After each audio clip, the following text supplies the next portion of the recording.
So the service is just about to start and we're getting loads of guests here. The car park's full of people and it's going to be a great sort of service here to mark the Queen and meet together as a community. Her Majesty's life was an inspiration, an example to so many, and today I would like to look at where she gathered her own strength and inspiration. On her 21st birthday radio address in 1947, she made this statement: "I declare before you all that my whole life, whether it be long or short, shall be devoted to your service." In the 70 years which followed, the Queen has carried out more than 21,000 engagements in her 26,000 days of reign. That equates roughly to 80% of her working life dedicated to meeting people. The Queen has sent over 300,000 congratulatory cards to people celebrating their 100th birthdays, and over 900,000 messages to couples marking their diamond wedding anniversaries.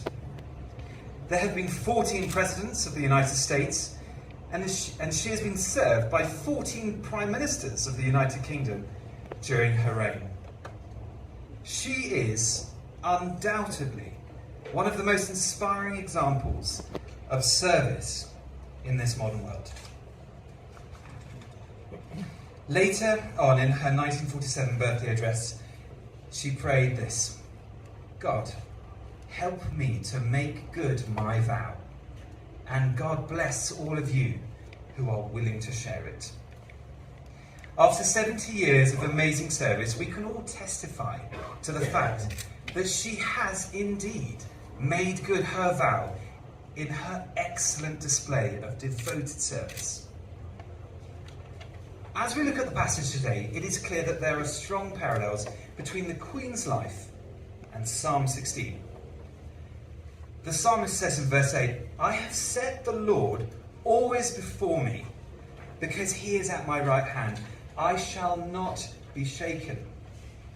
This sentiment was again echoed in her own words when she gave her Christmas address in the year 2000. These are the Queen's own words. "To many of us, our beliefs are of fundamental importance. For me, the teachings of Christ and my own personal accountability before God provide a framework in which I try to lead my life.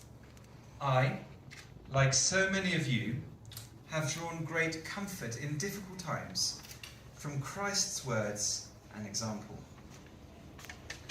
The Queen has undoubtedly been one of the most steadfast and unshakable role models of our time, and I sense that a key part of her ability to remain such a rock was because of her willingness to draw upon God's help during her reign. This verse in 1 Peter 2 explains this well.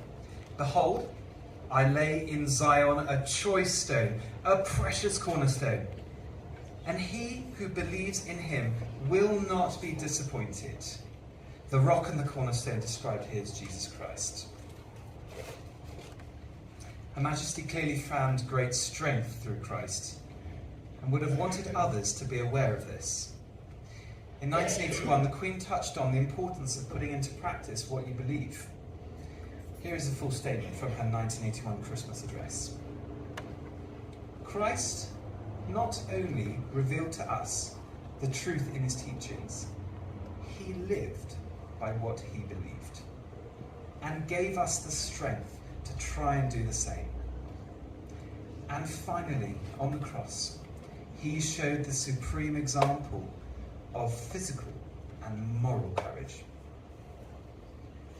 As we mourn the Queen's death and reflect on her life, may we all take comfort that the same help and support that has underpinned the Queen's life is available and present to us this day in the same person of Jesus Christ.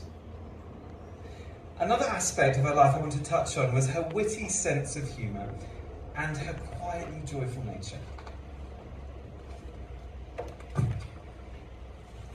The Queen's sparkling and sometimes mischievous sense of humour was one of the most memorable features of her 70-year reign. I'm sure many of us have seen her recent marmalade sandwich cameo with Paddington Bear. During the national celebrations, the Queen was shown with her disarming smile as the Paddington Bear showed a distinct lack of table manners at Buckingham Palace. At the end of the clip, entitled Marmalade Sandwich, she declined her guest offer of the treat, instead fishing her own sandwich out of her handbag with a twinkling smile. The monarch also proved a good sport during the 2012 London Olympics, where she appeared with Daniel Craig for an opening ceremony sketch which showed her stunt double parachuting into the stadium. 1 billion people watched worldwide as she met 007 at Buckingham Palace and joined him in boarding a helicopter. There are many more that I could touch on, but this one is probably my favourite.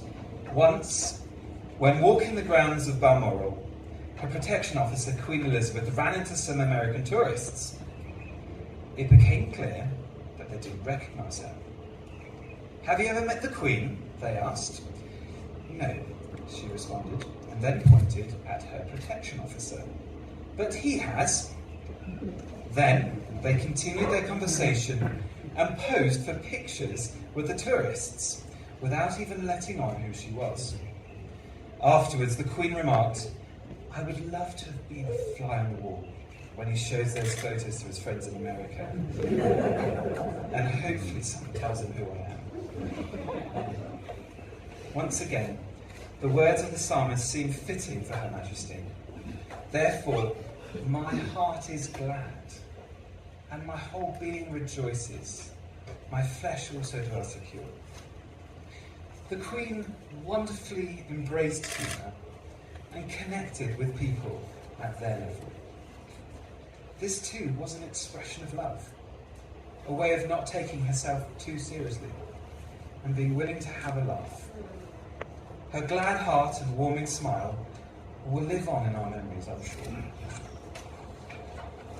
In closing, I want to touch on one last point that the Queen made during her annual Christmas address. In many families, it's a tradition that everything has to stop and be put on hold in order to hear the Queen's speech, even if they're right in the middle of Christmas lunch. I find it amazing that with a live audience of over 9 million people watching, she gave space to honour God and give glory to Christ, the King of Kings and the Lord of Lords. Her Majesty's ability to place Christ above her own rank demonstrates and echoes the true mark of the leader, which is to serve and not to be served. And so in 2011, Her Majesty the Queen said this: "Although we are capable of great acts of kindness, history teaches us that we sometimes need saving from ourselves, from our recklessness or our greed.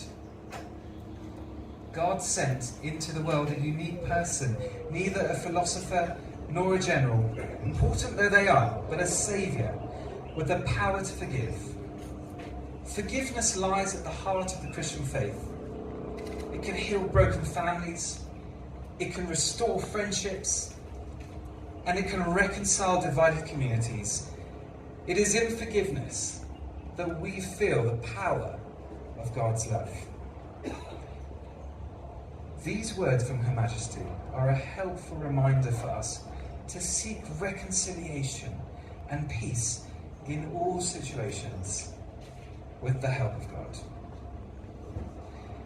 It gives me great comfort to know that the Queen is resting in glory, and I know that she too would want all of us to share in this same inheritance through Christ. It therefore seems fitting for Queen Elizabeth to finish with a repeat of these words from our reading today in John 11. "I am the resurrection and the life.